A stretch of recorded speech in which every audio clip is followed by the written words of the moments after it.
Is not an alien force already among us?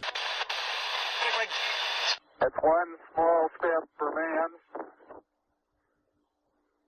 one giant leap for mankind.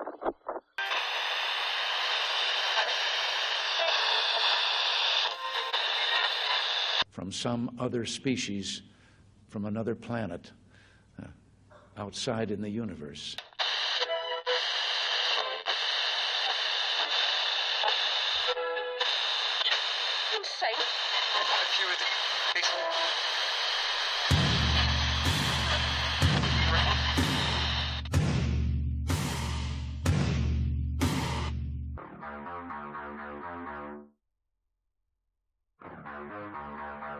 Welcome to S4.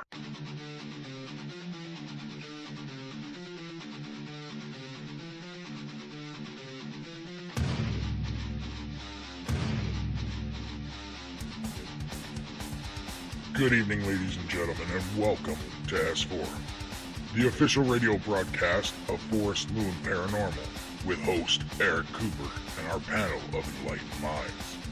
Coming to you live from FMP headquarters located in the heart of Skagit Valley, Washington, at the base of the majestic North Cascade Mountains. We will take you through a journey of exploration as we examine every aspect of the metaphysical. From spirits, UFOs, Bigfoot, and conspiracies, to grounding, protection, astral travel, and everything in between, leaving you with a better understanding and comprehension of the world around you, and the entities that inhabit it.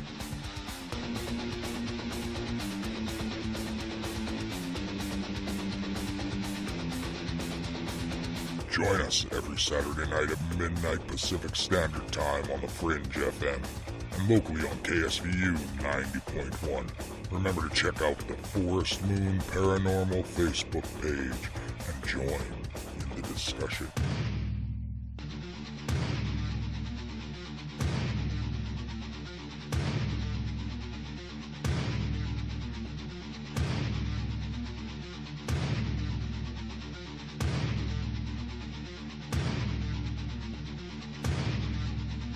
Now sit back, open your mind, get ready, because this is S4.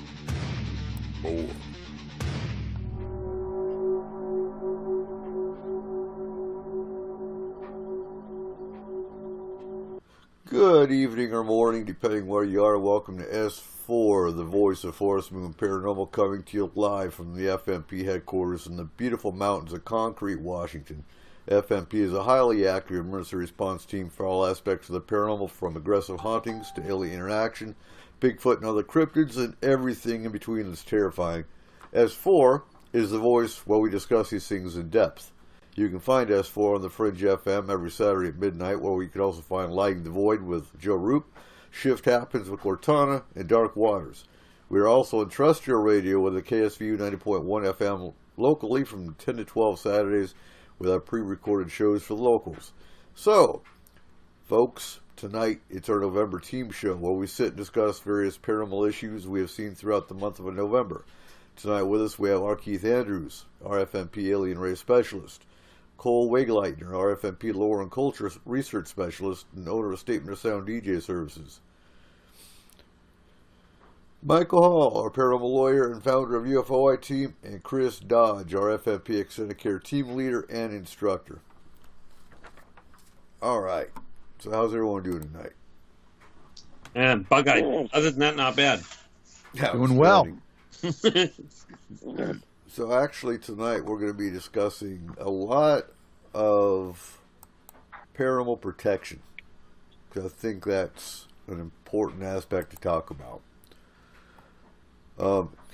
Before we get to it though, how's everyone's Thanksgiving? Well, good. Yeah. Oh, being it was in Canada, long over.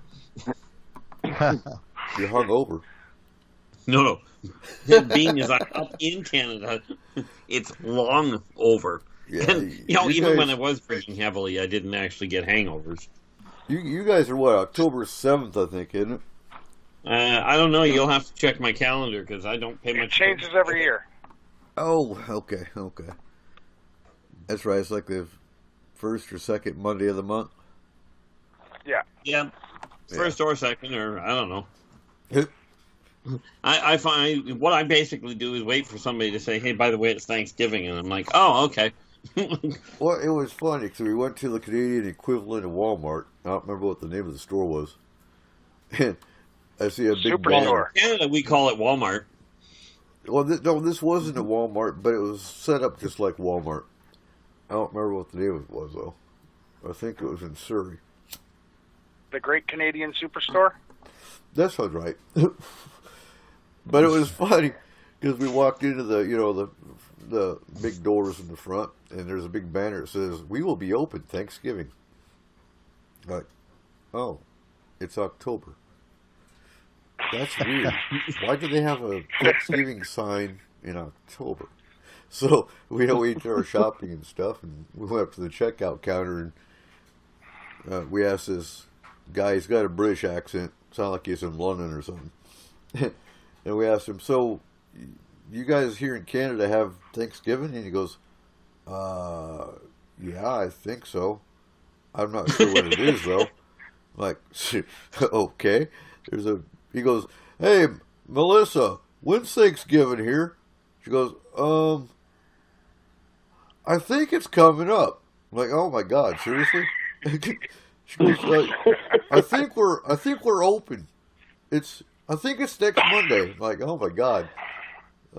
Okay, so your Thanksgiving is nowhere near seen as traditional as in the States. That's for Oh, sure it is. As soon as they tell us it's Thanksgiving, we start looking for turkeys. But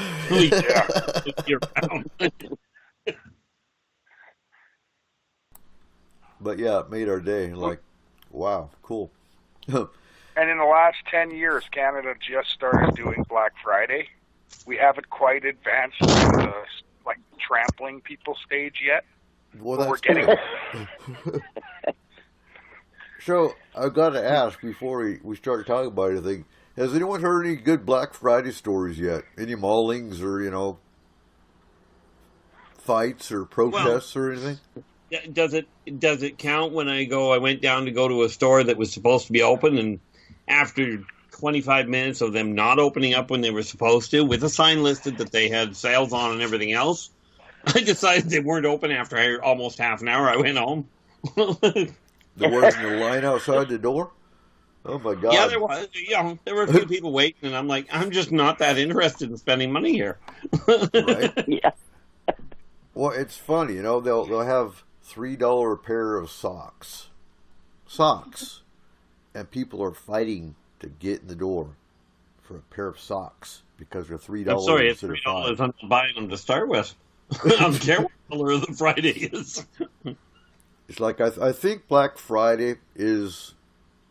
They should call it the worst day of humanity. Oh, I don't know. The witch hunts were a little bit on the blacker side than what the Friday sales are. Well, true. I don't know. It's pretty close, guys. Well, in all fairness, during the witch hunts, I had a lot of fun. I actually enjoyed the witch hunt. Of course, I was not on the receiving end of the fires, but Okay. I watched a video where guys were fighting over KitchenAid mixers. And this guy literally hit another guy with the mixer to get him out of his way. Oh, wow. I'm sorry. Maybe I missed something in the shopping thing. I just don't find that enjoyable. No, it reminds me of that Schwarzenegger movie. Oh, God. Jingle All the Way. Yeah. I haven't watched it. It's, usually tradition, but we haven't watched it yet. I watched Krampus. This is Michael. My brother Greg did the costumes for that show. He was Arnold Schwarzenegger's costumer for the last 15 years. Oh, that's cool. No way. Yeah, he really likes Sinbad on that show. Oh, yeah? Yeah, Yeah. He's a great, He was yeah, good. he's a great comedian to begin with, let alone an actor. Yeah, no, he was really good, and Arnold was awesome in that show. I really think that's one of those Christmas classics that you got to see along with Christmas with the Cranks and a very Murray Christmas. Well, you know, I may be morbid, but I actually thought Krampus had some great comedy to it, along with being a horror movie. Because I think, you know, without spoiling the movie, but the Gingerbread Men were awesome. Well, let me just clarify for you. You are a bit morbid. Well, I can't be. But when you're in this field, you kind of have to be. Well, this is why, you know, when you watch when you look at some of the some of the past horrors that people have gone through. In my case, I've got an added bonus. I remember them. You know, Right. So I've got a bit of a twisted outlook on what people thought was kind of the horror side of it. You know, some people like to think I'm congenial this lifetime, but there are lifetimes when that was not the best way to describe me.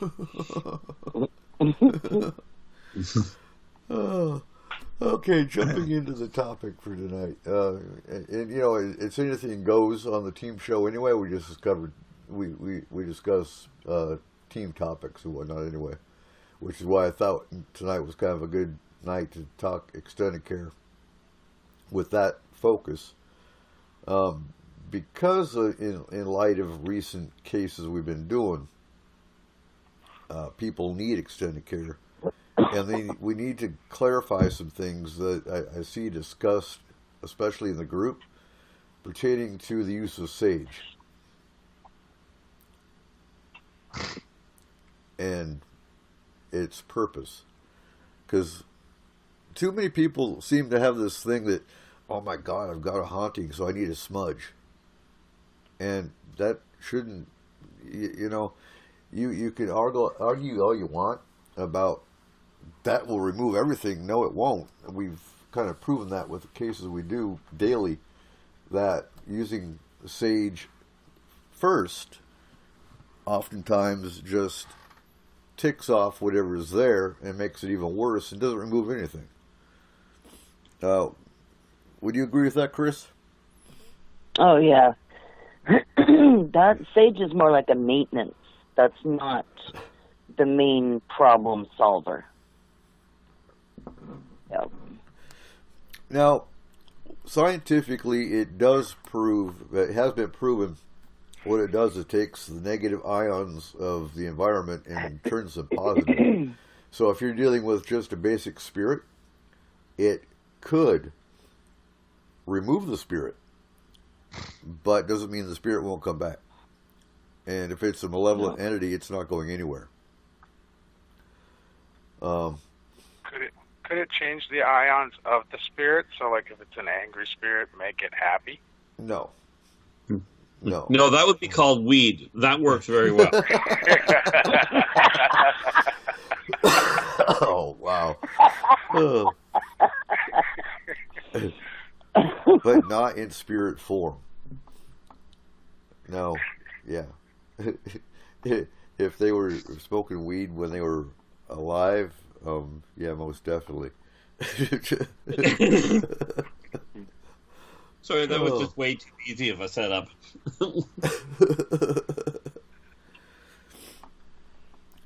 So, what the extended care team does, and sometimes what we are going to try, and we're going to try this, we're going to try changing the protocol with abduction cases specifically with the extended care. We're going to put the extended care in first and see if the client learns to ground and shield before the team goes in and removes implants and things of that nature, if that doesn't keep the aliens from coming back.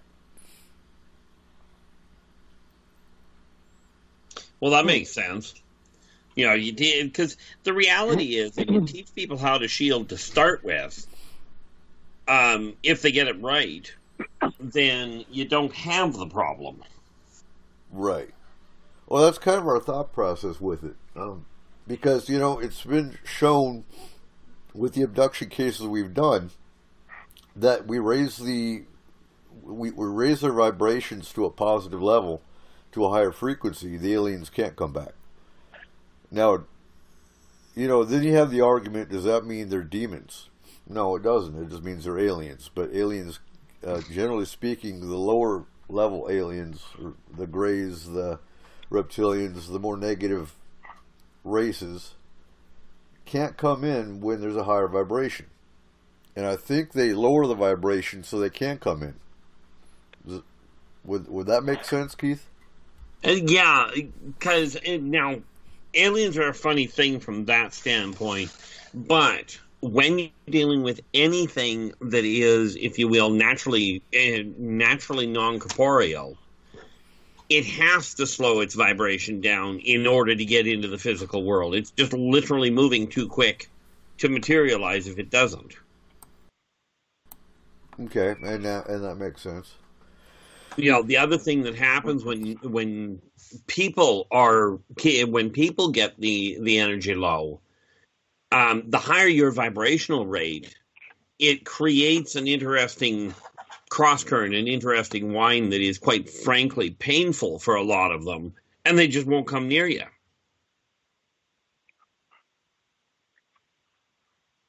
This is why you get the high-pitched whine around some people. And anybody that can sense auras, anybody that can hear the aura will actually already know about that little mess. Right. And so I'm sitting here thinking, but the last the last two abduction cases we've worked on have come up with a negative result as far as the team goes, which is why we're going to, instead of just going to site, we do the education aspect and have the client work on themselves. Once the vibration's raised, once they've grounded, once they've shielded, ideally the race involved can't come in once we disable the implants, which is usually the case. Once the implant's been disabled, the race comes in to find out what's going on. If we raise that vibration before we disable the implant, they can't come back in. Pretty much the case, because you're changing the lock on the door before you remove it. Right. Which means the key they've got doesn't work anymore. That's a good analogy, too.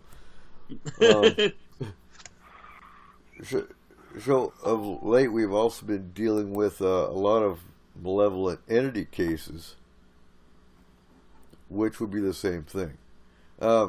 It's okay. You're really running odd today. You know that, eh? Yeah. The gears are turning. Well, they are, and it's midnight. It's been a long day. But where did my train of thought go here? I think it got derailed today. It did.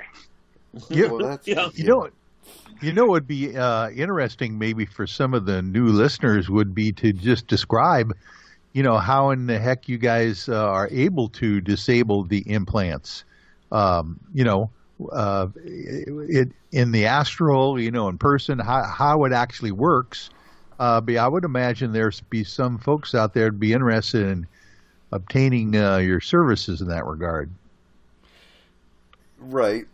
So what happens is the team actually locks on the location via Google Maps, via address, or by photo. Team goes in, and essentially when you're coming in through astral, you have a different picture. It's not like walking into someone's home. You see in color. You see in this dimension, you're actually seeing via a different dimension in the same house. And it's funny because Megan's even talked about lately. She goes to a client's house and their cat follows them around. she thought that was interesting because cats and dogs can see fourth dimension. They can actually detect the astral team. Mm-hmm. Yeah. And we've had Tony, our team lead, also talk about people's dogs, and the client sitting there the client sitting there in chat talking, and oh wow, my dog's going down the hall. Well, yeah, Tony's actually going down the hall right now, so that makes sense. And it's really cool when you can see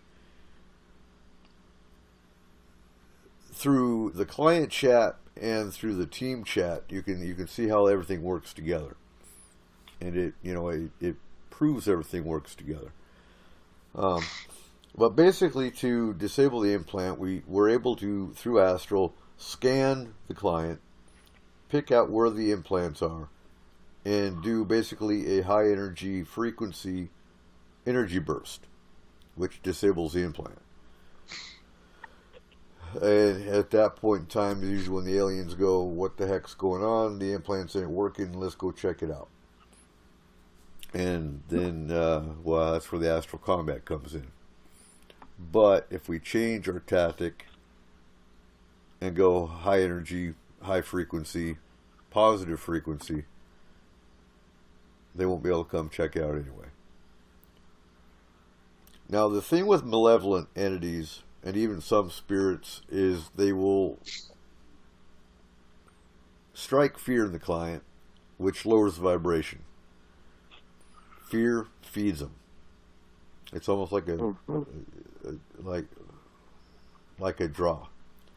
So once they've lowered that energy of terror within the client, it's harder to get rid of for the client. Which is when we come in, we remove the malevolent entity, we pass the spirits over, and then we teach that client how to raise their vibrations, how to ground and shield, which, used properly, is good for maintenance. So, Chris. Yes. Let's go ahead and go into some grounding techniques. Into some grounding techniques. Basically, what I do is grounding is basically getting rid of the negative energy. Since everybody is made up of energy, you got to clear your own space. So I teach them how to get rid of the negative energy, and then I teach them how to pull from the earth the positive energy, and you want to use that as I call it like a second skin, and it's like relaxation, concentration, imagination, and you put like a second skin of the positive energy, and then they're instructed and taught how to constantly do the shielding and build your shields, and you want the thick shields. That's the thicker they are, the more protection you have. Just build and build and build on them. And then I also go into cleansing of the home. I work on the client first, get rid of the negative, put in the positive, and then cleansing of the home with the sage. Some people have, depending on the case, if there's bigger issues and we can go into more depth. There's different ways and means of doing cleansing and different things you can use. Sage is not the only thing. Like, I had one client that all of a sudden told me I can't burn sage because it bothers me. So then I had to research and ask some of the more experienced people on the team, what the heck do I do with this? And so then there's cedar that you can burn. I'm like, So it's been a learning process, but I've had very, very good results on our cases. A lot of happy clients, and I also keep it open. Come back and ask me questions. You have any questions? And they do, and it goes great. But you've got to get rid of that negative before you build on that positive. Just an odd question for you that many people won't think about, so I'm just going to put it out there. I realize you go about clearing the person first and then the house, but the question is, do you clear the person while they are in the house or while they're outside of it? Usually the astral team will put a shield around the premises once they get done with with the actual problem, and they will shield the house and they will raise vibrations, and then I come in and teach them, and it just depends on the client, Keith. I've had, a lot of it depends on their fear level, how they are feeling. I was able to instruct one client to go outside and be closer to the earth, to be able to get rid of and pull that positive energy better. Some I instruct while they're in their house. It just depends on the reaction of the client to me. And to add to that too, Keith, it depends on the situation. Now, once you've identified whether the client themselves is having the issue or if the issue is in the home or the business, is kind of how you determine that as well. Because if it's attached to the client, it doesn't really matter where the client is. If it's attached to the home, then it's the home you want to focus on as far as the removal goes. But it's the client you want to focus on as far as raising the energy, teaching the grounding to keep anything else from coming back. So it's really situation-based as well. I think it's a lot of fear-based, too. Because I've had some clients that I'm not sure if they're getting the grounding going, over the phone through chat. And then I've had other ones that are like, oh, okay, I just did that. And it kind of shocked me because they were going right along with me and following me and actually doing the grounding and shielding while I was instructing. Others are like, okay, well, they get everything and they ask all the questions, but you can tell through the chat that they didn't do it right at that instant. So then there's another part of trying to explain the importance of doing this. So there's just different levels and different cases and different clients. Yeah. And it's case by case, because some clients pick it up quick. Some clients you have to go over it and they have to practice the grounding a few times before they're successful with it. Using a case recently where it took them a few times to actually get the grounding in effect. And going to shielding real quick, because shielding and grounding go really hand in hand. Whereas grounding, you're pushing the energy out and pulling it back in. Shielding, you're actually using the same energy to create the bubble. Mm-hmm. Mm-hmm. And then it gets a little bit more complex if there's smaller children, because the adult, the client, can actually imagine and throw a shield around their child, and that makes them feel more secure. But when you're working on it, the parent has such a fear for their kids that sometimes it's hard to get them to separate that fear a little bit and concentrate on the instruction you're trying to give them. So it's a thinking thing here to do. You have to really have an open mind and figure this out. But we're doing it, and our class is going great, and we've got great students, and it'll be awesome. So, what's some of the prerequisites you have for the extended care team? Oh, you would have to throw that at me, wouldn't you? They have to be some of the expectations of them are availability is one thing. They have to be, let's see, should I put this in FMP terminology or just my terminology? Both. You have to have somebody that has a lot of sympathy, empathy. Like I've told a lot of the students, even though you don't hear the client's voice, you can tell how they are feeling just by the way they're typing, even over the computer.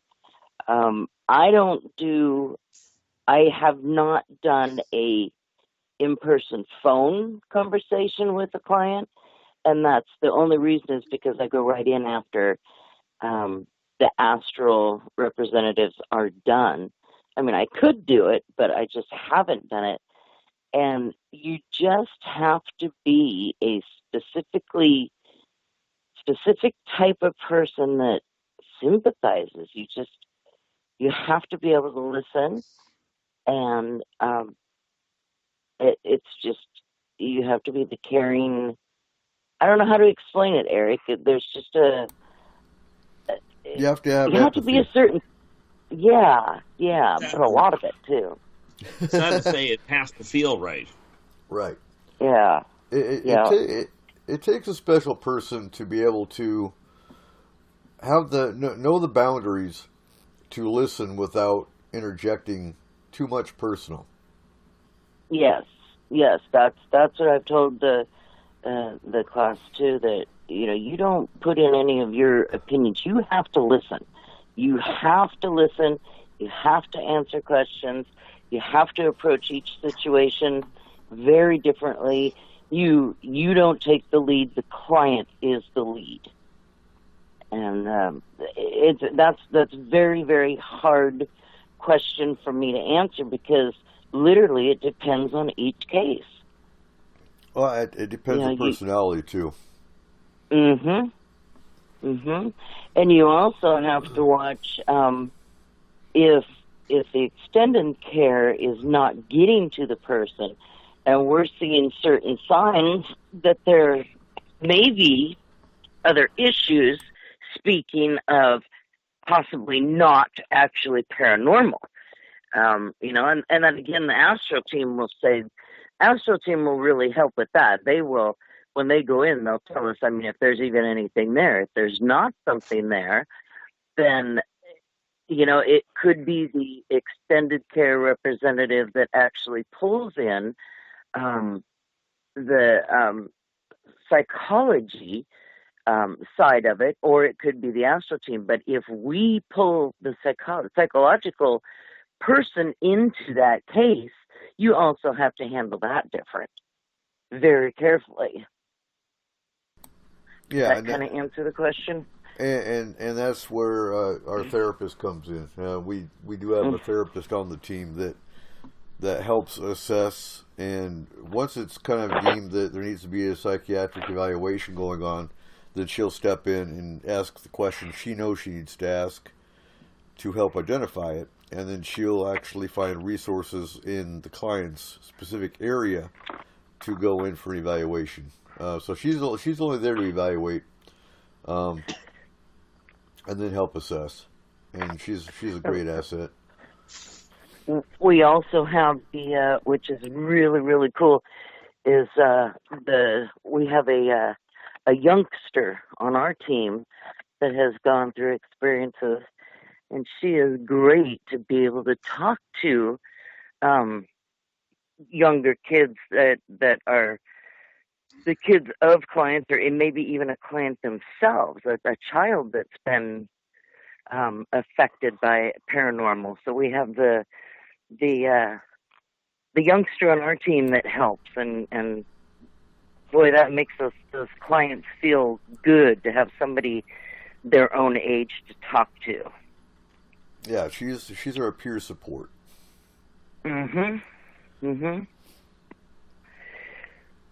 So our job is not easy, but it's nice to have different outlets. Yeah. So Yeah, because go ahead. well, I know when I was growing up that, well, getting older anyway. I don't know about the growing up, but I do know that that especially kids would not talk to the adults. Like I spent a lot of time talking to kids in school, trying to help them deal with a myriad of things, and the kids would open up to me where they wouldn't talk to the adults. Yeah. Yeah. Oh yeah, you'll find a lot more case details once she gets done talking to the children, as far as what they've seen, what they've experienced. That there might be other issues going on in the home. Another spirit that we just haven't missed, or that we haven't seen because of cloaking, or the spirits hiding.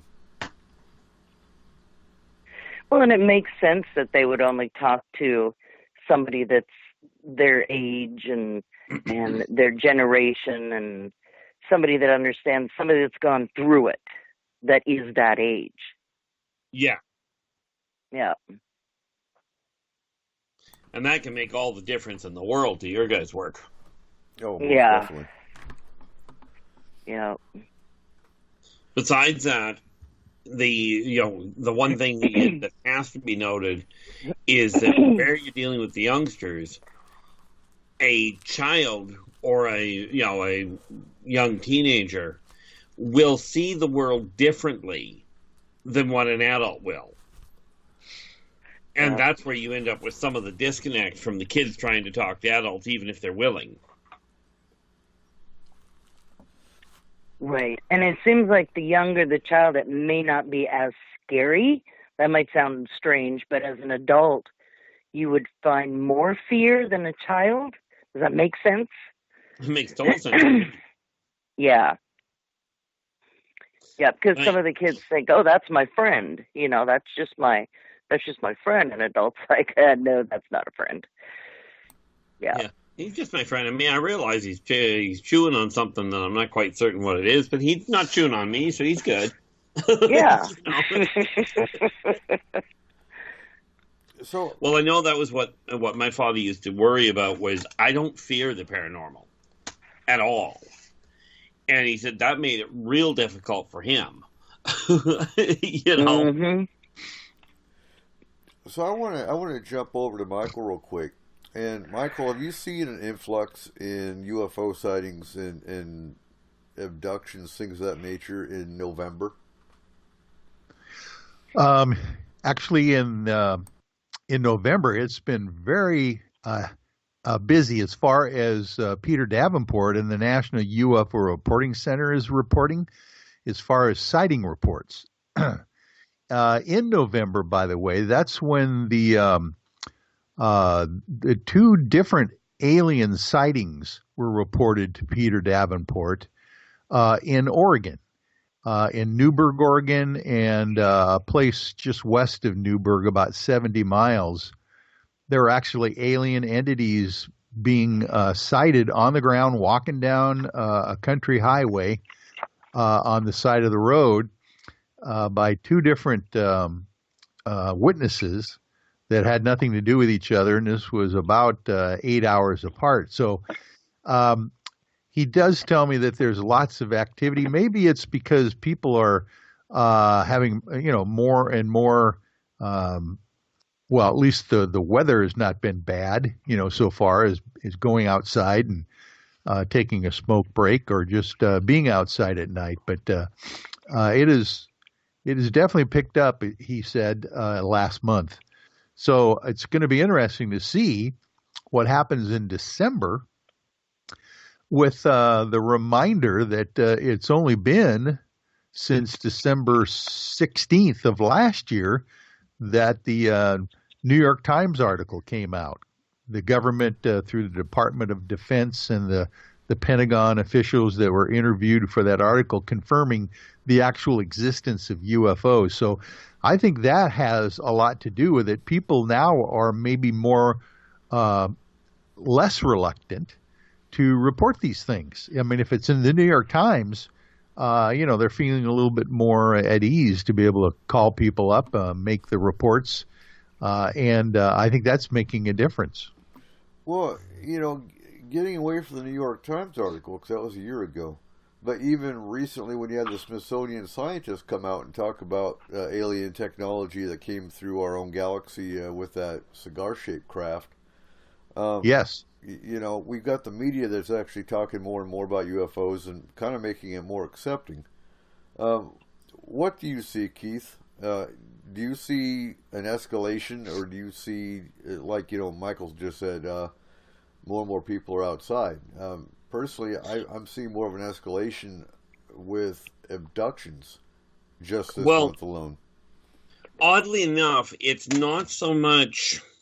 There may well be a what I want to call a minor escalation of abductions, but where I have noticed the difference is there's a much wider feeling of acceptability to talk about the abductions or to report them, if you will.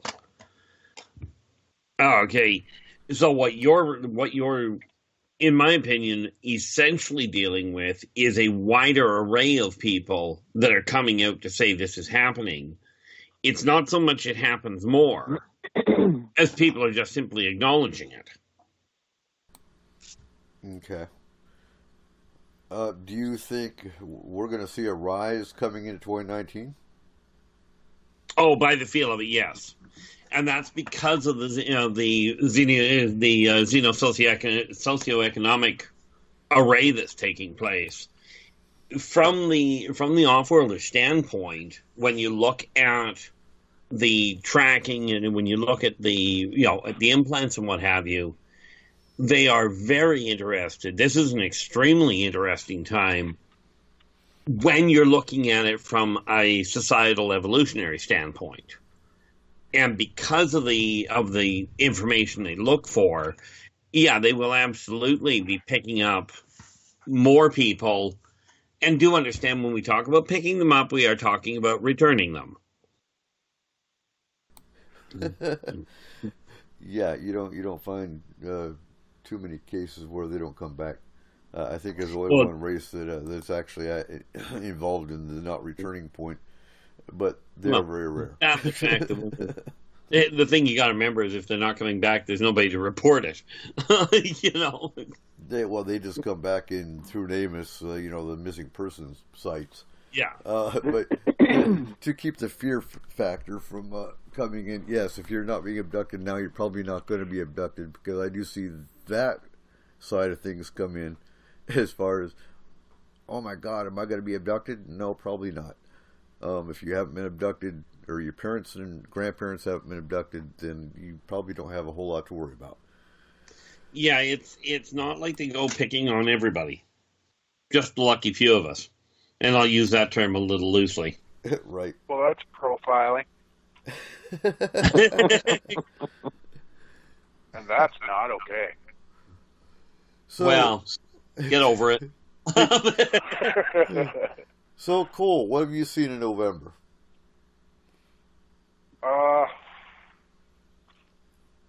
Honestly, I've seen a lot more people coming out with how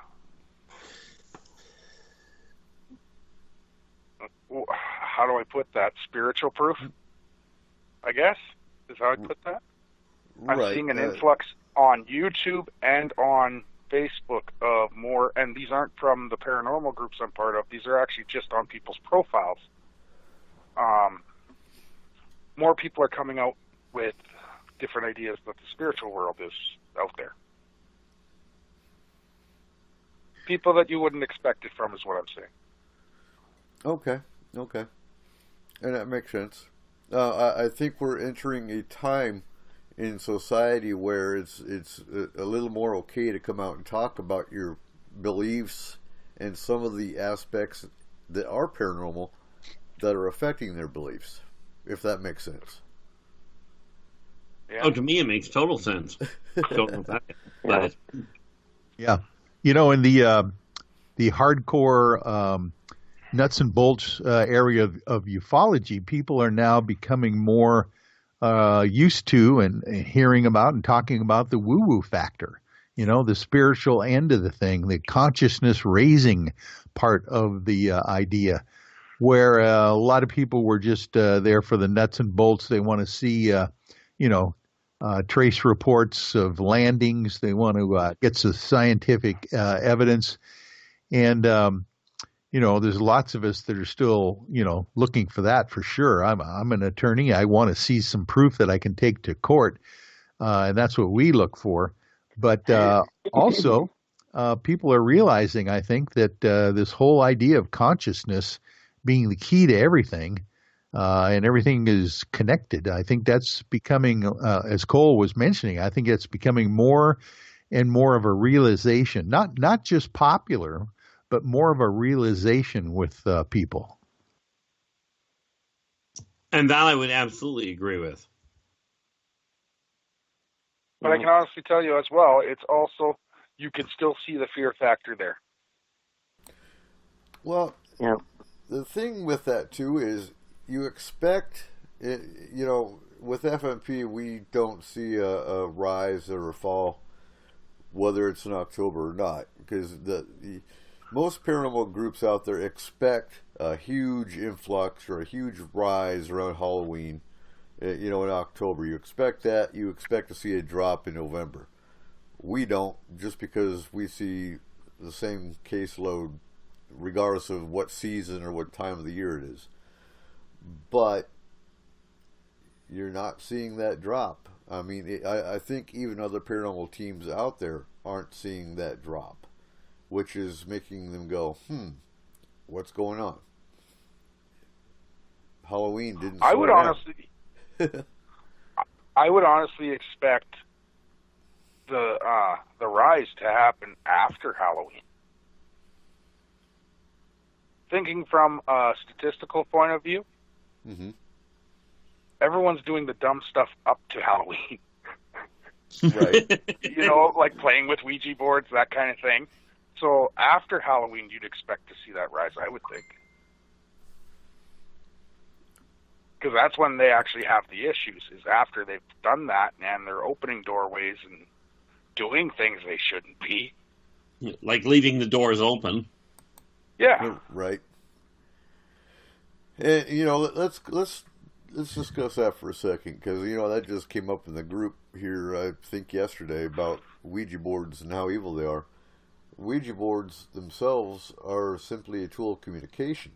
Now, with that, and with that being said, they're only good if you use them properly and if you actually use them safely and you know how to close them. And you also keep yourself shielded and keep yourself safe. Because they are a lower vibration, so they bring everything through. And like I said in my post, what you're talking to isn't Uncle Bob. It could be a malevolent entity, because they're very, they're deceitful. So basically, you're opening that door to whatever is around that wants to come in. Unlike tarot cards, where tarot cards are being used on a higher vibration. So you've got spirit guides coming through, and messenger spirits coming through, not that lower level. That's the difference, because we get asked that all the time too. What's the difference between tarot cards and a Ouija board? Well, a Ouija board opens the bottom door. And again, it's merely a tool of communication. It doesn't bring the devil in. It doesn't bring, the demons in, because demons are rare. But it does open a lower door. Yeah, and I mean, it's not quite frankly, it's a lot safer than some of the tools that I play with. But I've been doing it a long time. And the thing you got to remember, especially where it comes to the Ouija board itself, is it's not just a question of keeping yourself safe. It's a question of making certain you're protecting the people that are around you. Exactly. If you're playing in the basement, the person in the that's upstairs in your main house could have a problem if you're not careful. Yeah, because there's exactly. Protection or shielding is so important. That's even when we go into cases as the extended care, we are to shield before we can even go in and help somebody just like the astral team does. So that makes so much sense, Keith. I mean, you have to be protected. Even when we go in as extended care after the astral has taken care of a problem, we still have to make sure that we have our protection also. Yeah. Excellent point, because, energy is energy. Once you make that connection with the client, your energy can be locked in, whether you're talking to them on the computer or you're talking to them on the phone, that entity or that spirit can latch onto you through your computer connection. It's been proven. We've actually had team members that were talking to the client that were actually attached to. So Matthew's got a question in the chat. If you have a nightmare and you wake up in fear, and the first thing that you do is shield yourself, then you're better. Is that normal? Yes, it is. Once you shield, your protection is up. Yes, because you're raising your own energy, your own protection. Yes. We have about 8 minutes before we have to go to break. So let's discuss this for a second too, because we had one client that was scared that she was going to shield, and she was going to shield the entity in her shields with her. Once you've grounded and you've pushed the negative energy out and pulled the positive energy in and put your shields up, you cannot be attached. There cannot be entities inside your shields. The shields push them out. Correct. And this is why it's so important to easily and thoroughly explain, but you have to be kind of direct too, to get the client to do this properly. In the training class, we are all going to be on the same page. So there's not going to be any guessing, well, this representative teaches it this way, this teaches it that way. We are all going to come into these cases and do it the same exact way and make sure that the clients are completely understand what they are to do, to just guarantee that they're doing it correctly. Exactly. So going into the second hour, we're actually going to go into how to clear your house, how to properly cleanse your house. We'll save that for the second hour. Eric, can I ask the stupid question for the top of the hour? There is no stupid question. Don't trust me, yes there are. Don't say that yet. So, when that post I put up on the group about the Ouija board and the Roomba. So, an artificial intelligence is a type of energy. Would you not agree? Okay, say that one more time.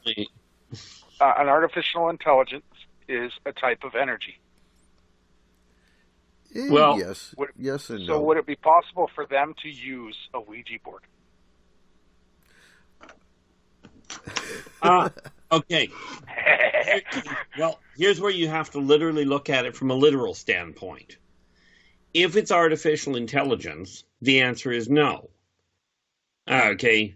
A toaster can't operate a car, even if the toaster is very well advanced. However, if you're talking a mechanical intelligence, in other words, something that has not a program, but a definitive thinking process, the answer is yes, because you're still dealing with spirit to spirit. So like Watson is what you're talking about. Yeah, or any kind of AI at all. Yeah, actually, now the reason I'm laughing is because I just saw on Facebook, actually, somebody had posted a video of, that little capture that says, "I'm not a robot"? And this person had a robot with a pencil that was pushing, "No, I'm not a robot." I was like, oh, that's funny. But, yeah, no, I agree, Keith. An AI is an energy of sorts, but not the kind of energy that could play with a Ouija board. So it is safe to have a Ouija board and a Roomba in the same room. Yeah, why not? Because, I mean... It's safe to have a Ouija board where? And a Roomba. The vacuum. I gotta ask something. I gotta ask something a little bit strange here, because the only Roomba I know of is a dance. I don't think, Cole. I mean, coming from my thought process on the extended care, I wouldn't think that the Roomba would have enough energy like a human body to even do any kind of summons on a Ouija board. That just doesn't go with me. It doesn't have the energy as a human body does.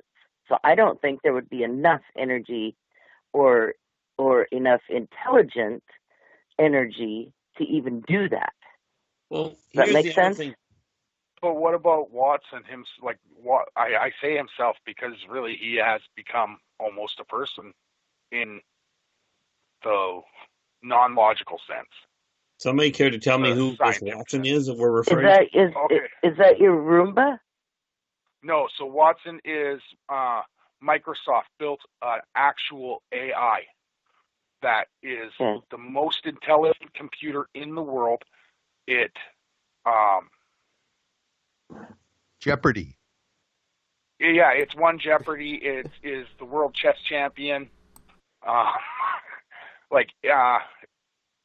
And they found it's not just like when it was playing chess, it wasn't just calculating the moves. It was actually anticipating their move, and it was anticipating the correct one. So but isn't that more of a form of an? Well, no, not. Isn't that more of a strategic? No, because the moves that the people were doing were to throw it off. So they're doing things you shouldn't do in chess. It'd still be AI strategy, though. I wouldn't see that as... Yes, it would. I wouldn't see it as human intelligence, per se. But it's the closest we've gotten to AI, and it is damn close. Now, taking that to another level, because spirits can attach to dolls, they can attach to inanimate objects. We've seen that in cases. I mean, look at Annabelle. So, with the attachment side of it, I could see it being able to attach to an AI. I just don't see the AI having the ability to, like Chris said, use something like a Ouija board. That's an interesting thought, though. Well, understand something about the Ouija board. It literally relies on a biomagnetic connection. There goes Keith speaking that other language. If it doesn't have a life force, it can be as smart an AI as it wants. If it does not have a life force, it won't be able to operate a Ouija board. Right. Okay. With that, I agree. Yeah. And on that, it's time for our break. So when we come back, we'll continue with our monthly team show. So stay tuned for hour 2 of S4. Are you intrigued by Paranormal Talk Radio? You'll love the new Paranormal Radio app from TalkStream Live. You'll find a great selection of talk shows covering UFOs, ghosts, strange phenomena, and much more. Download the Paranormal Radio app now and start listening to the very best in paranormal talk entertainment, including the network you're listening to right now, the Paranormal Radio app, free in Google Play and the iOS App Store. Times are changing. The circus of politics, healthcare's low standards and high prices, and let's not forget food quality. What to do? Arm yourself with Life Change Tea at GetTheTea.com. In a world of chemical imbalance and poor air and water quality, it's time you make a move.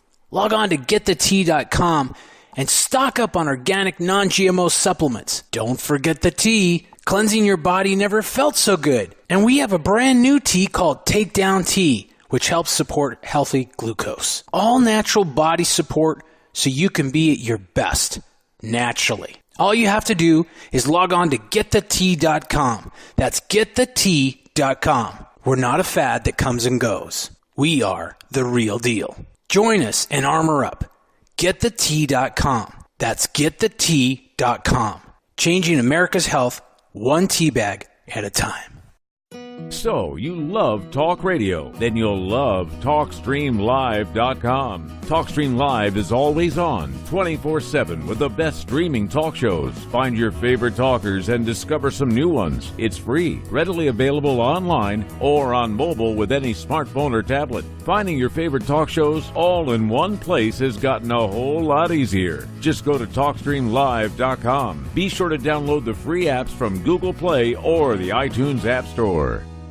Poor water quality is a major health issue, and it's only getting worse. Municipalities can't keep up, standards have dropped, and pollutants are increasing. Where does it all end? It ends by keeping the pollutants outside of your home with HydroCare's advanced systems available at Wave Home Solutions. No less than the best purification materials and processes have been developed by HydroCare to provide you with healthy, clean water for drinking, cooking, and showering. HydroCare far surpasses the competition in removing chlorine, odors, iron, lead, chemicals, limescale, and much more. Don't settle for less when it comes to your water. We'll take care of the toughest water problems for you, whether it's from a city or well source. Satisfaction guaranteed. For more information, call 888-997-WAVE. That's 888-997-WAVE. 123.com. That's bestwater123.com. Wave Home Solutions for a healthy, comfortable home. Do you want to lose weight but have no idea where to begin? The Fast Start Diet, a 3-day weight loss plan, is the answer. 3 days of nutritionally balanced, calorie-restricted meals delivered right to your door. No shopping, no measuring, and no cooking.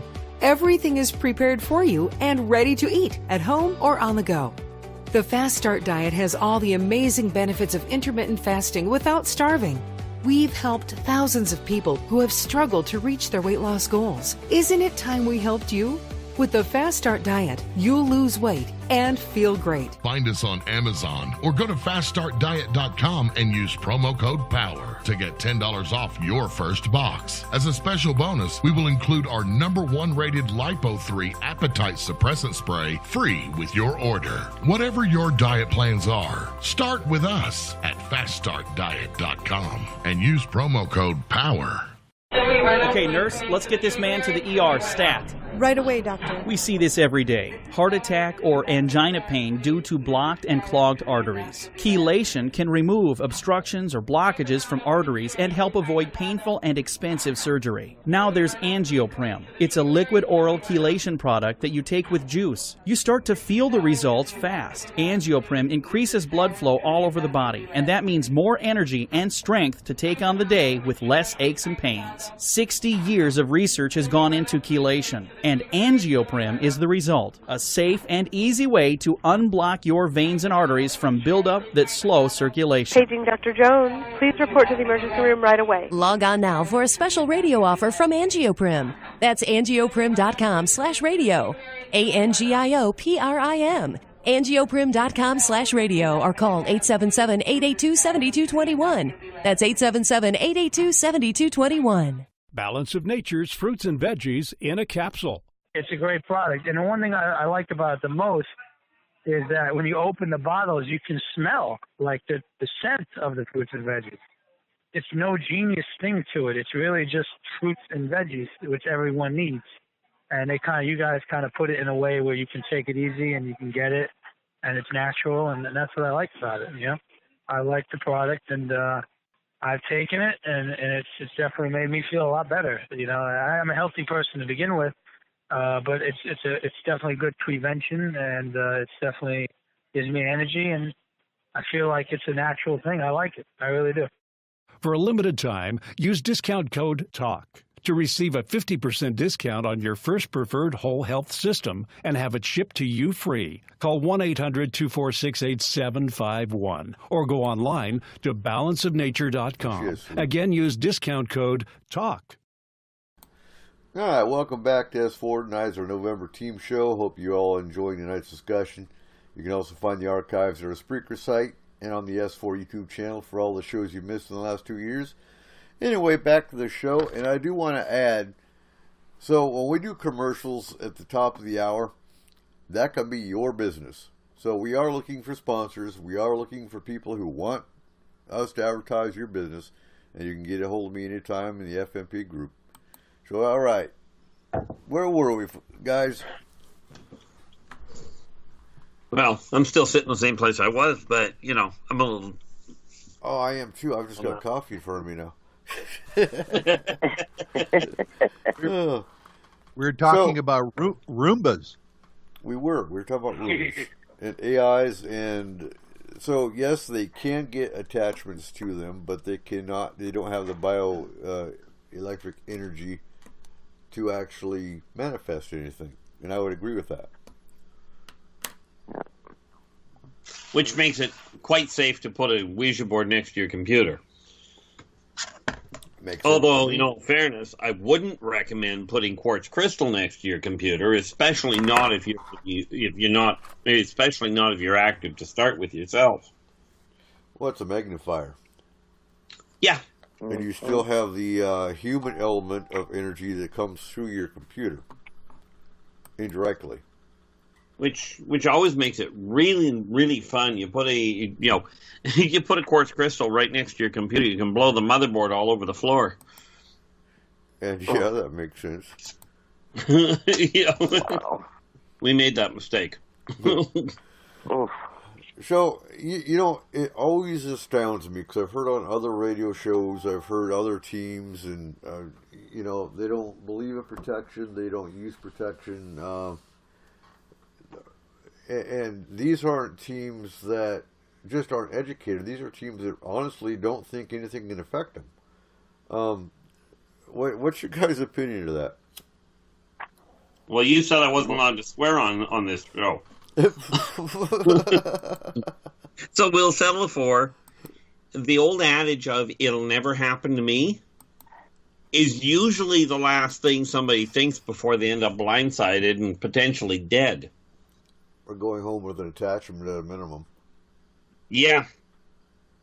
Yeah. So, when it comes to paranormal protection, what FMP uses physically is black tourmaline.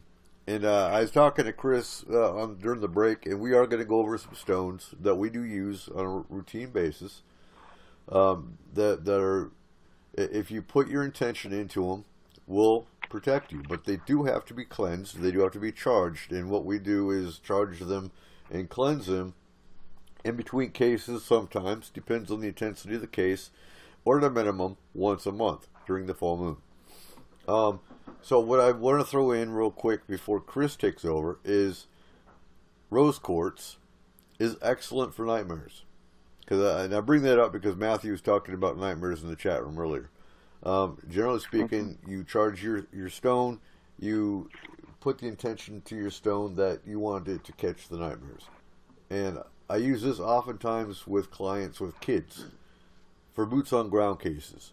Because, you know, we usually tell the client, go to your nearest shop, pick up this kind of stone, and take it home and use it. But if we're boots on ground, we have extra stones that we give our clients. Amethyst, another great stone. It's called the peace stone for a reason. It helps keep your vibrations high. And black tourmaline is basically the protection stone the team uses. It's our stone of choice. Dispels negativity and provides protection. So, what else you got for us, Chris? Well, I had a case one time not too long ago, and I instructed the client to put amethyst with the rose quartz with crystal quartz, because that one enhances it enhances and amplifies the other stones. And had her put those 3 under her pillow at night, and that helped. That helped a lot. It calmed her. It actually stopped the nightmares, and so that worked. Fluorite's another good one. That actually is protection, and it's actually an aura cleansing. That one, some of our clients, I like the fluorite. Number one, it's really pretty, but the girl has to have bling. But that one, a lot of the clients will say that they have aches and pains. I mean, this one helps with arthritis, spinal injuries, and rheumatism. So that's another stone. I mean, these stones aren't just used for paranormal. And I get excited when I talk about them because you can use them for so many different things. But even if somebody had an attachment and the astral team removed the attachment, that fluorite would help that. Hematite, you mentioned, was good. Jade is really good. Now, jade helps with bringing insightful dreams, and it's also a protective stone, and it soothes the mind. And Moonstone, I love Moonstone. It does healing. It's reflective and calming, and there's a lot of the black stones. Even if they can't get the tourmaline, I tell them, any black stone that they can get their hands on would help right away for protection. Turquoise's healing properties, smoky rose or smoky quartz.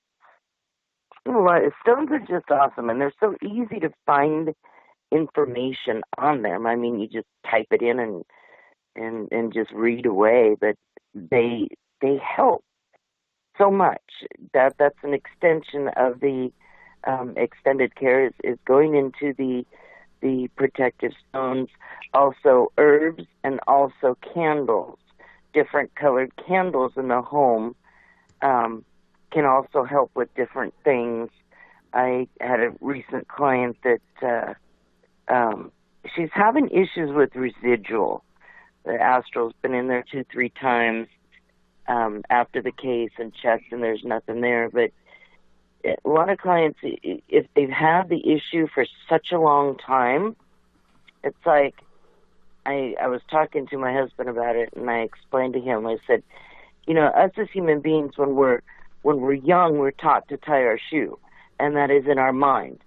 Tie your shoes. You grab the laces first. You tie your shoe. And I kind of associate that with paranormal activity, meaning if you've had it for so long, it's going to be placed in your mind. And if it's removed by a team you cannot see, and you cannot visually see them remove it, you're just told that it's removed, your mind's going to continue to think that. Your mind is in a routine. So we implement stones and herbs and candles, and that actually helps the client with something they can visualize. They can hold the stones. They can smell the herbs.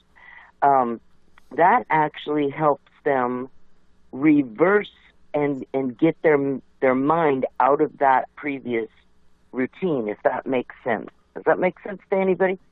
Makes total sense to me. The one thing I would add, which is not with the stones but sometimes incorporates them, is the old American Indian method of dream catchers works like an absolute charm. Okay, perfect. We'll put that in the training. Yeah. Awesome. And this is where you got to add too. The mind can be the mind can work against you with that because like you said, the more programmed your mind is to accept that knocking on the wall or that the activity you're experiencing, that's where you take the fear and put it in a box, like Megan always says. You just take that fear and you put it away. And you keep your vibrations high. And eventually your mind's going to accept that it's gone. It's not here anymore. That's why a lot of people need things like the stones, especially something they can feel to hang on to and say, okay, this is going to protect me. This isn't going to be there anymore. Because a lot of people, some people can change their mind thought without visual or without physical. But come on, Eric, you've got to admit, if there's a team comes in that you don't even see and says your problem's gone, sometimes that just doesn't work.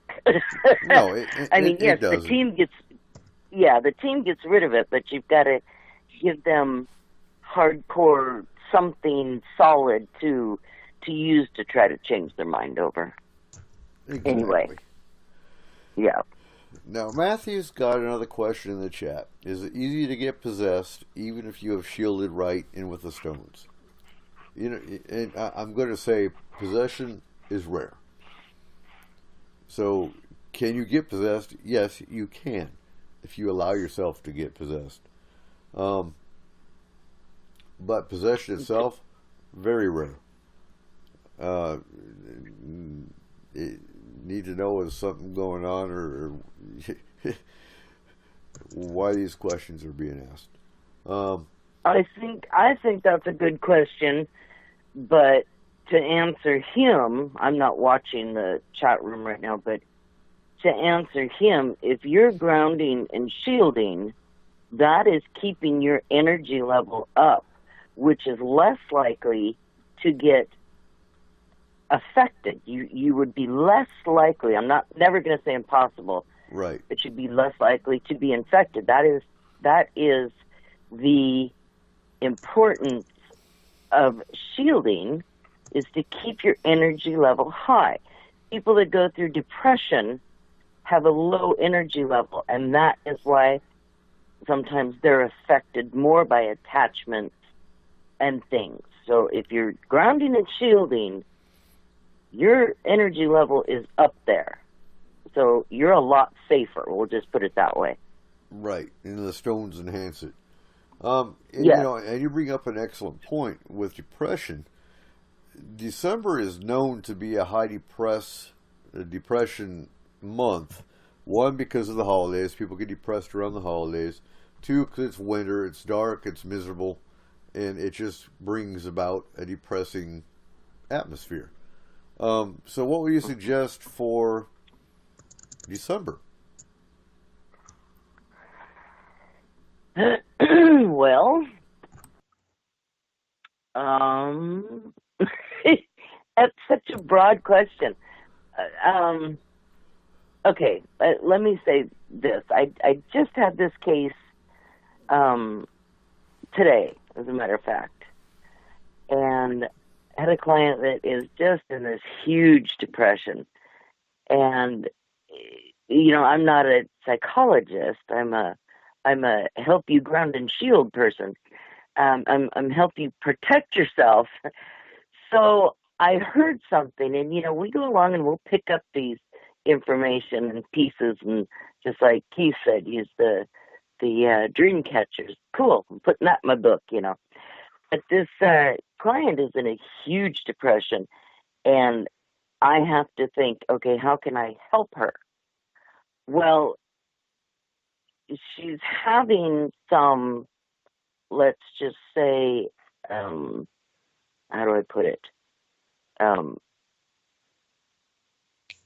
Hygiene. There we go. Hygiene issues.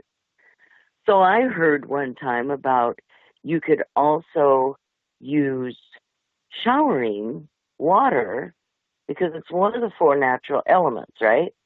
You could use that as also a grounding technique.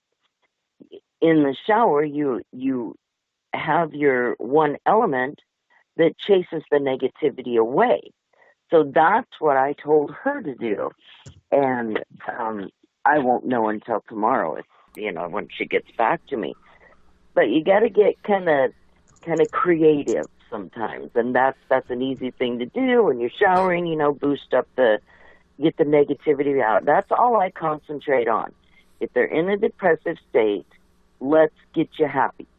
There's stones that make you happy. Like I said, there's candles, different colors. There's herbs. I would just, from my job, my aspect, push the positivity. That's all I can do. Well, and train them. Something I've found remarkably helpful for anybody suffering from depression is you literally, and I've tested this out with clients of mine for, over 40 years now, find the fastest dance music you can find. Crank it as high as socially acceptable and leave it run. No matter what your mood, that energy will bring it up. That is so true. Oh, yeah, music soothes the soul. And oddly enough, it's cheap. Yeah. And the faster the beat, the faster it gets you going. Yeah. Yep. It raises vibrations. Mm-hmm. I think the best example that I ever saw was a old song from back in, must have been the late 60s. Don't know who the artist was. You guys can figure that one out. But the song was Wipeout. Yeah. Oh yeah, that was that was a drum instrumental. That was awesome. Yeah. I would think Kenny Loggins' Footloose would do it too. Yes. Oh yeah. Yeah, I watched one person actually dance to Wipeout on every beat. Wow. And I'll tell you, that was enough to wear you out just watching it. Yeah. Wow. Mine is Wooly Bully. Yeah. I love that song. And my guess is you like the Witch Doctor as well. Oh yeah. But it's got to be the Scooby-Doo version.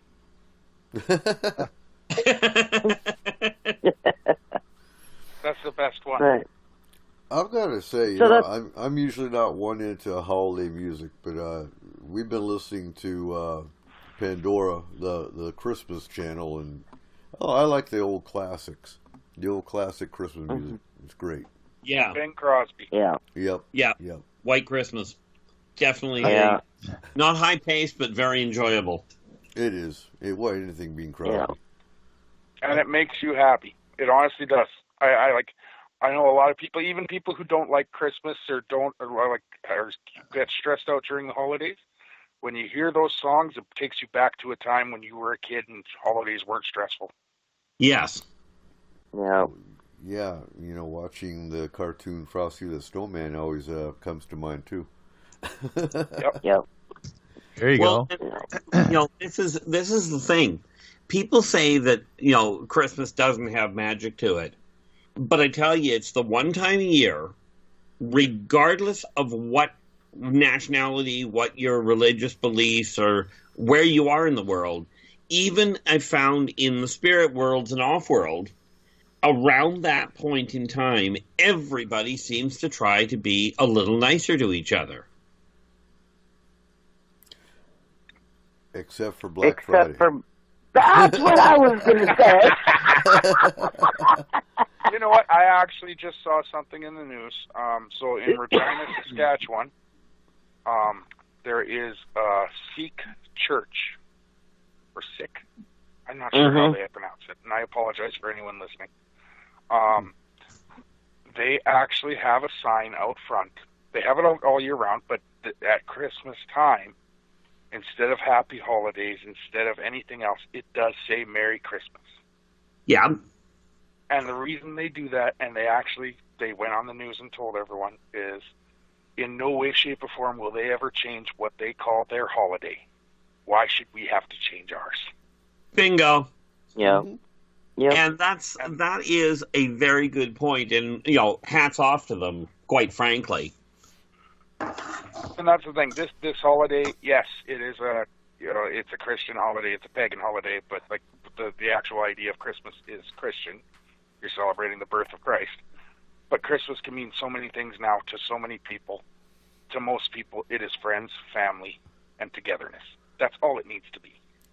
But my problem is... that is a great thing. My problem comes from the ones that get mad because you don't say Merry Christmas. And you see that all the time. It's the war on Christmas. Oh my God.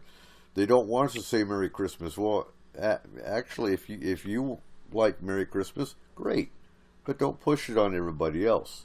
Well, no. Absolutely. I mean, if you want to say Merry Christmas, knock yourself out. If you want to say Happy Holidays, knock yourself out. The thing is, be nice to each other. Exactly. Exactly. Exactly. And I think that's the main point. When they get all offended because Starbucks doesn't do red and green, get over it.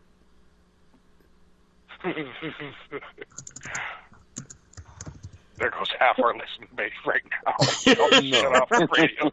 I just, I think the most irritated I got was when I actually was sitting in Iraq and watching, sitting in the DFAC, the dining facility in Iraq, and they had the big screen TV on CNN, and they were talking about people fighting over Merry Christmas versus Happy Holidays. I'm like, why, I'm sitting here in Iraq so that you can have your freedom to do whatever you want, but why are we fighting over words? Seriously. Well, that's just it. I mean, you take a look at it realistically. And I mean, there's enough things out there to fight about. Do you have to fight about the way you say, have a nice day? Exactly. I haven't seen it so much yet this year, which is actually refreshing. People, not yet. We're just entering the holiday season. I was going to say, you just went through Black Friday. Give it a little bit of time to get into the Christmas thing. Yeah, they're still mad at each other over the TVs. Calm down. Right. Yeah. Right. And the Mixmasters, they're just deadly. Okay, so let's moving along. There's always the argument over how you properly cleanse your home. And honestly, sage is sage. So once the problem is removed and you go to cleanse the home, everyone's got their own method of doing it. Whether you're going to go counterclockwise with the sage or clockwise with the sage, it really doesn't matter. Sage is sage. So, Chris, what do you recommend for cleansing the home? Whatever they use, sage or cedar or whatever I've said, and they have to have I ask them to either have a window open or a doorway open, and the idea is, as you're cleansing the home, you are chasing any negative energy, and it has to have an escape route to get out. So that's basically, as for saging, smudging. And then I also have them, once the house is clean, once that negative energy is out, I have them put some salt on their windowsills. And that is like a protection on the home. And also in their drains, and toilet and drain, because that is also an opening.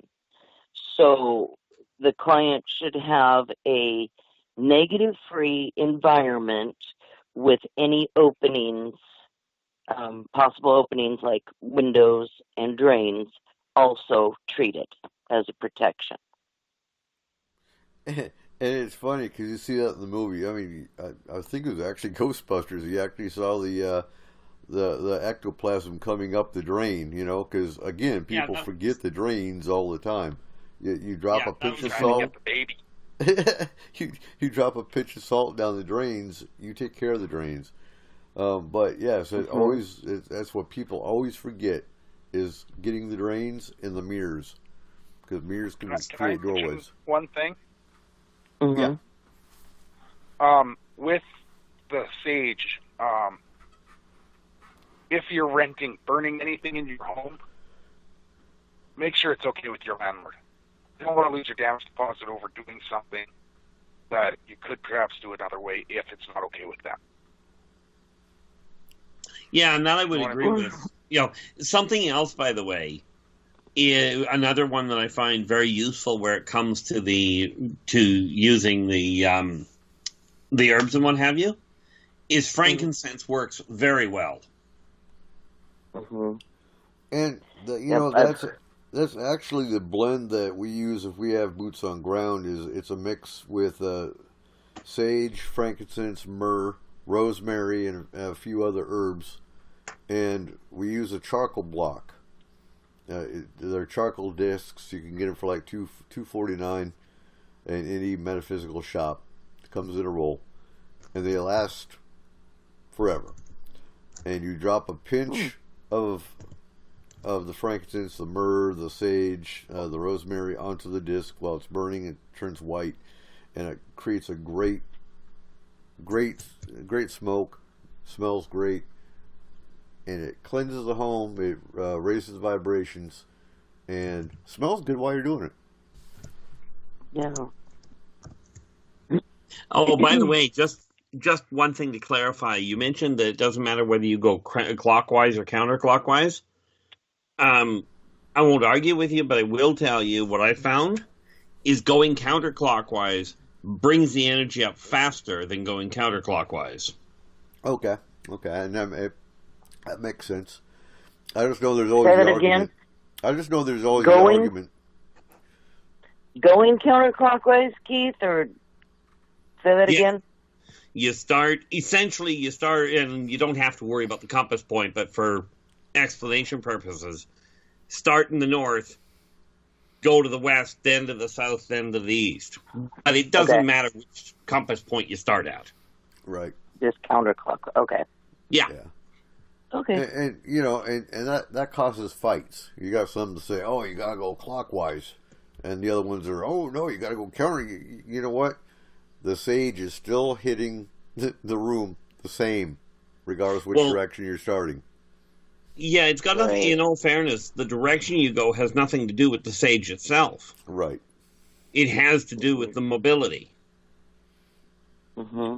It's the energy flow that we're talking about. The sage itself, you're absolutely right. You could quite frankly grab a bunch of sage, throw it in the middle of a burner in the middle of your house, and leave it cook.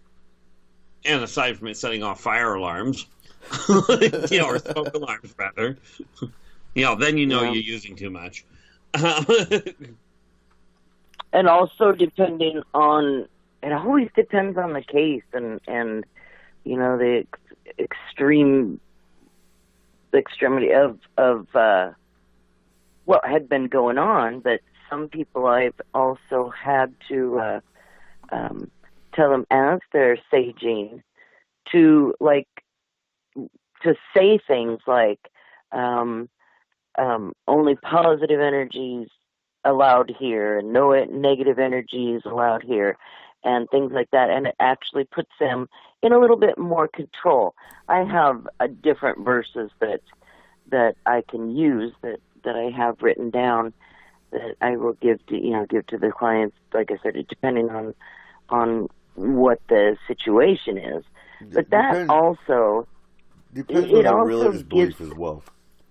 Yes, and it also gives them more of a control of their own area. If they're actually feeling like they're in control and I'm chasing this out, then you get better progress, better outcome.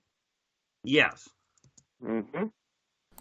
Because their mind takes over, and their mind tells them that they have control. Yep. And that's the goal. That is the goal of extended care, is to put them back in control. Paranormal things, issues, controlled them. Now we step in and we are putting them back in control. That's the main goal that we strive for. Exactly. What about carpets? Carpets versus wood floor. Is there anything people Are need you to do? You're asking me? Yeah. Okay, well, let's just pass this on over to Keith because I haven't experienced that before. I don't know. I haven't dealt with that. I have not dealt with that. Okay, well, so fairness. The recommendation for carpets versus wood floor, I always recommend a salt water mix and mopping your wood floors with a salt water mix. With carpets, again, you can sprinkle salt on the carpet and vacuum it up. It's the energy that's left over. And ultimately, that pretty much is it. The fact of the matter is, whether it's the carpet or whether it's a wood floor, the energy will still grab onto it the same way because it grabs the molecules, not the material. Exactly. Okay. Oh. See, you learn something new every day. I wasn't just going to leave you hanging. I had to answer for you. You notice I'm like, Keith, help. Well, the nice part with this crew is when you are at a loss, any one of us. I mean, there's a lot of times when people ask me something, I'll look at them and go, like, you asked me that, why? That might know. But at least people here are willing to admit where they've got a shortfall.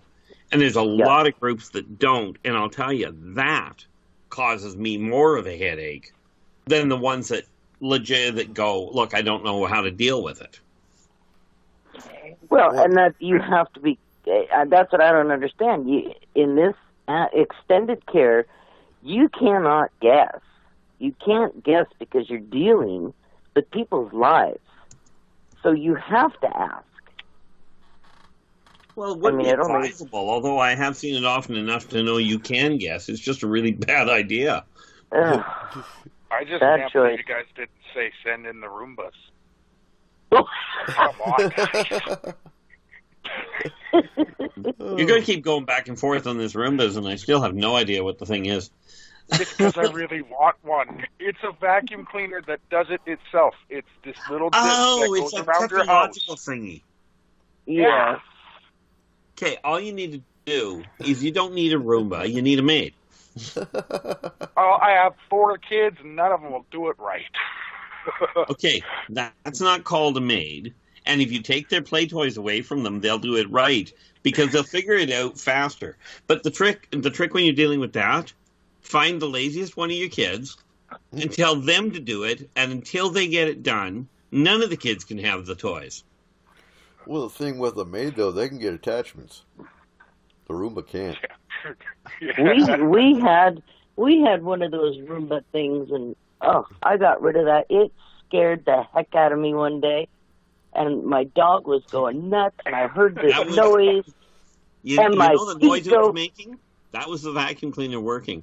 The noise was going on. My dog was going nuts. My feet came up off the floor. I'm scared. I'm freaking out.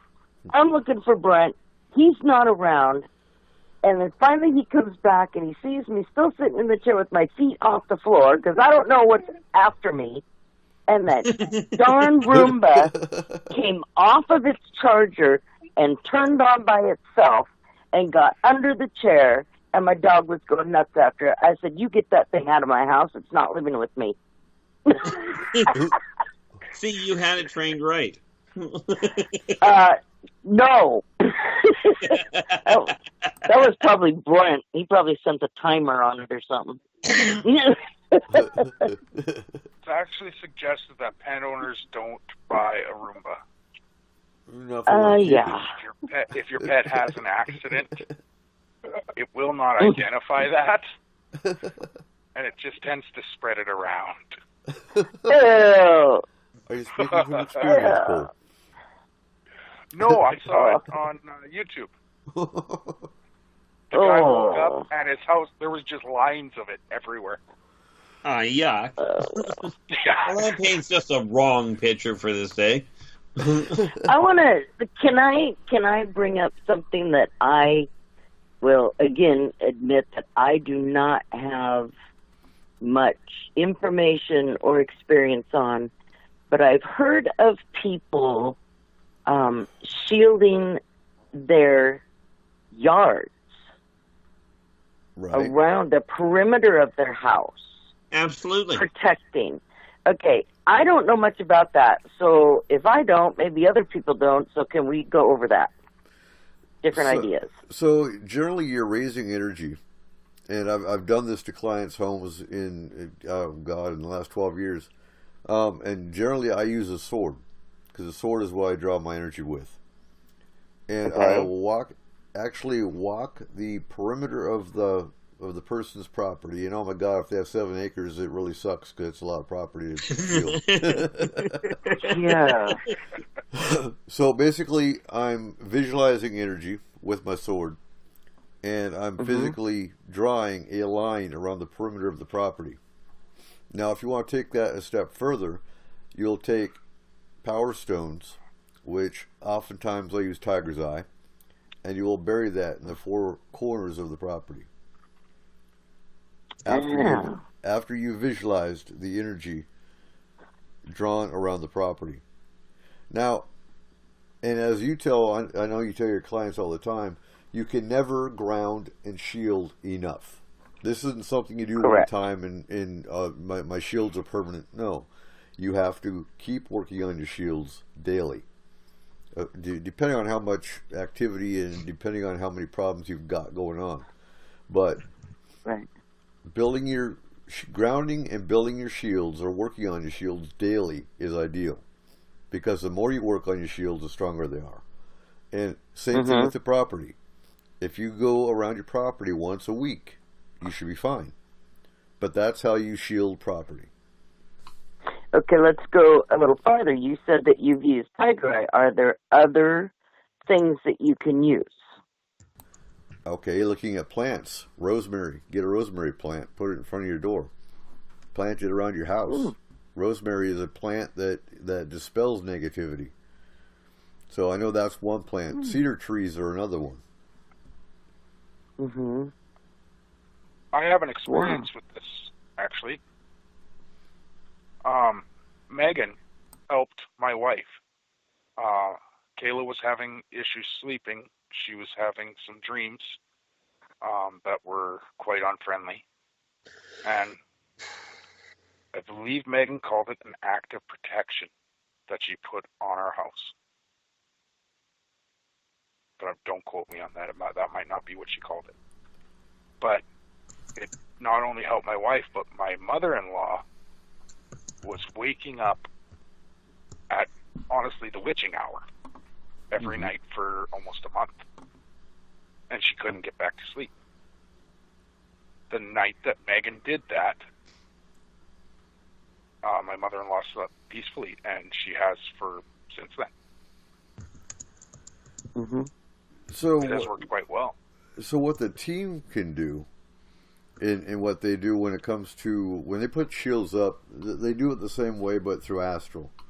And they can actually do what I do physically with boots on ground, and they'll actually put up shields around the property in much the same way, visualizing a wall of energy around the property perimeter.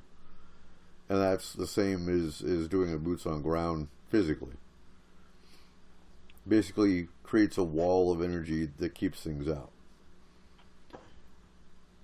But again, that's not a permanent thing. That's something they do while they're doing the case. And then you teach the client how to do it physically on their property. So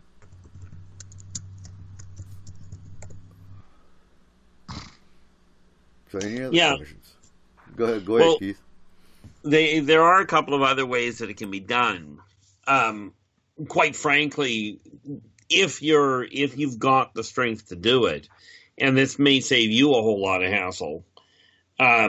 When you go to do a property, you were mentioning this 7-acre, it starts to get to be a pain in the neck. Or at least a pain in the feet.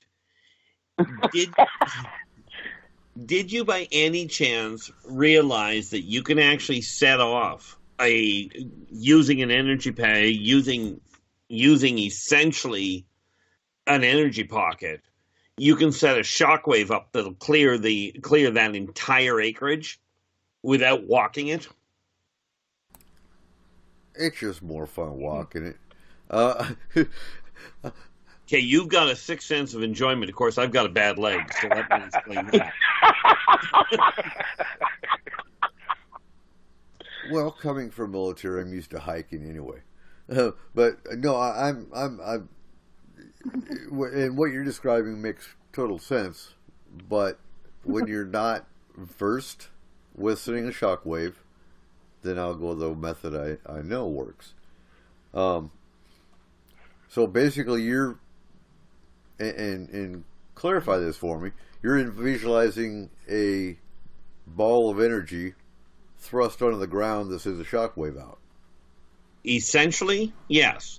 It, literally speaking, it's kind of like dropping a nuclear bomb in the middle of the yard and letting that, either a nuclear bomb or a volcanic, the pyroclastic blast, let it roll out over the energy from where, or over the property where you are. And that makes sense. Everything we're describing that all sums up to energy. Energy is a shield. Energy keeps things out, keeps you protected. It's all about creative visualization is the key. Being able to visualize energy is what makes it work. And this is why I've always held that the imagination is the key to the higher senses. That's the gateway. The visualization can come in many forms. When you guys taught me how to ground and shield, you guys talked about a bubble, and I couldn't visualize that bubble. It kept coming out as tree roots for me. Mm-hmm. And it, like tree roots that envelope my body, and then they fall away as the negative energy, and then I pull up, and the tree that was there for the negative energy is withered and dead, and then the tree that comes up for the positive energy and the shield is like a very strong, very mighty tree. Sometimes, Cole, that the reason I say the energy and the glow, and I want people to imagine the energy, is because there's been people that have chosen to use brick walls. Well, you can use a hammer and bust a brick. So that's the reason why I instruct the clients to use the energy and visualize the actual energy and build on that energy. And sometimes I say the white energy or the gold energy, just as long as they're visualizing that, because, it's the strongest. It's actually would be the strongest shield. Is that correct, Keith? In all fairness, the golden energy is the strongest. And if you take the gold, if you mix the gold and silver, you've actually got something that's almost unstoppable. Okay. But the energy, the glowing gold energy is stronger than like a brick wall or a... Yes. Yeah.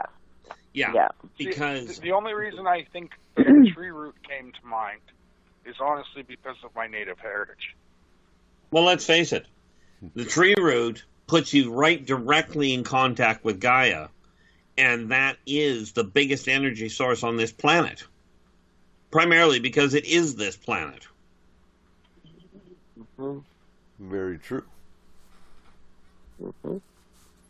See, when I teach people to do their own shielding, I use the white light mirrors facing away from you and the roots that you're referring to. All of which seems to work rather well for stopping a lot of things.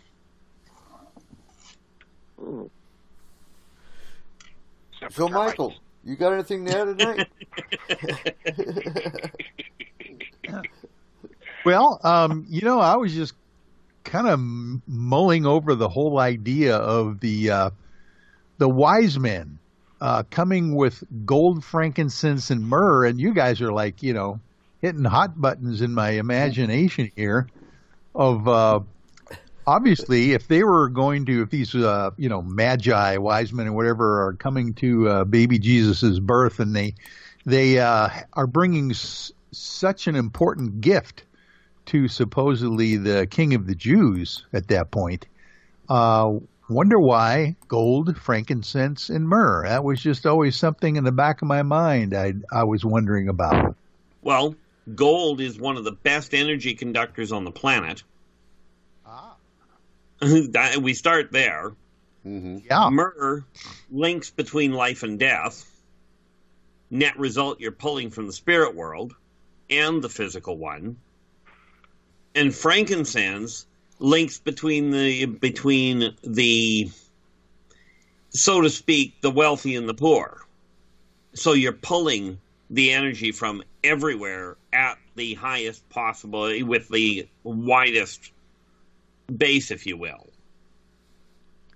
Isn't that fascinating? Yeah, you really explained that very well. I mean, the whole idea of myrrh being both a perfume and an embalming ingredient as well. That's fascinating. It's also what they use in the Catholic religion at a funeral. We have the incense burner that the priest carries. That is what's in it half the time, especially at a funeral. Yeah. And that makes sense. Yeah. Interesting. So we're coming down to the last 8 minutes of the show. So, Keith, go ahead and talk about your books you got coming out. Well, I've already got out Believe in Yourself and Follow Your Dreams, and Believe in Your Business and Follow Your Dreams will be out within the next month, both of which are the backbone for seminars that I'm starting to travel with. Our first one will be in February out in Toronto, Ontario, Canada. Mm-hmm.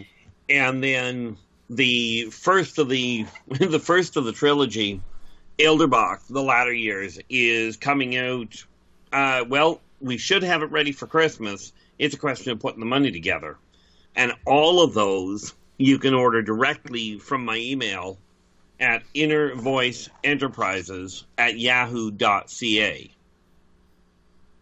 Excellent Christmas ideas, too.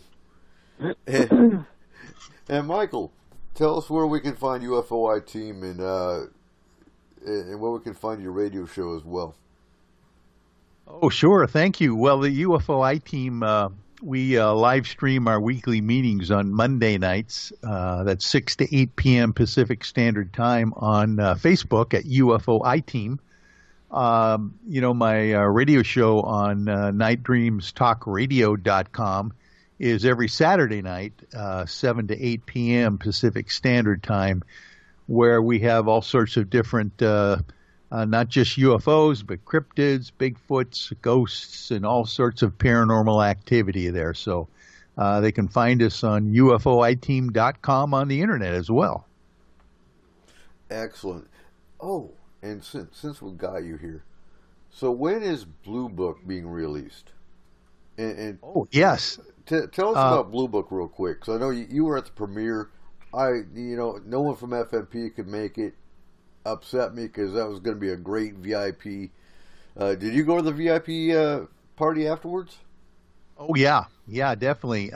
It was at a rooftop cabana, very close to the theater, right next to the Marriott Hotel. It was just a beautiful evening that night. All the stars were out, and of course, all the the waterfront lights were on, the big Ferris wheel and everything. But the premiere itself was just amazing. This is the History Channel's brand new dramatic television series called Project Blue Book, based upon the U.S. Air Force's study of UFOs from 1952 to 1969, and it will air on History Channel January 8th.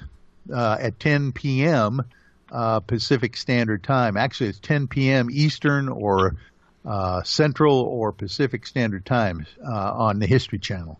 And it's very incredible quality. We saw the initial episode as a sneak preview The UFO I-Team were invited. We had the red carpet out. We had lights and cameras and interviews, so they can check out that interview and premiere on UFO I-Team on Facebook as well if they'd like to see what it looked like. But January 8th, 10 p.m. And you guys are actually getting together as a team and watching it, aren't you? Yeah, we thought we would do that. We were also there, of course, for the premiere, but it would be kind of fun just to get together and be able to debrief right afterwards as a team about the show, because it is just very well done and a lot of detail that they must have had some quite amazing insider experts giving some information on how to deal with this stuff, because they're talking physiological effects on human beings by close proximity to UFOs. A lot of very interesting ideas in this program. Was Peter Davenport at the premiere? No, Peter was basically asked to be on the expert panel, after the screening, but it was difficult for him to get over the mountains that weekend to get there, so he wasn't there. But I was fortunate enough to be asked to be on the panel as well. It was a lot of fun. Excellent. And I think what draws me the most about that show is the fact that they actually have J. Allen Hynek, obviously not the man himself, but they actually portrayed him, I think, quite accurately in that show. So it tells you right there they did a lot of their own homework and their own research on the valid side of that of Project Blue Book.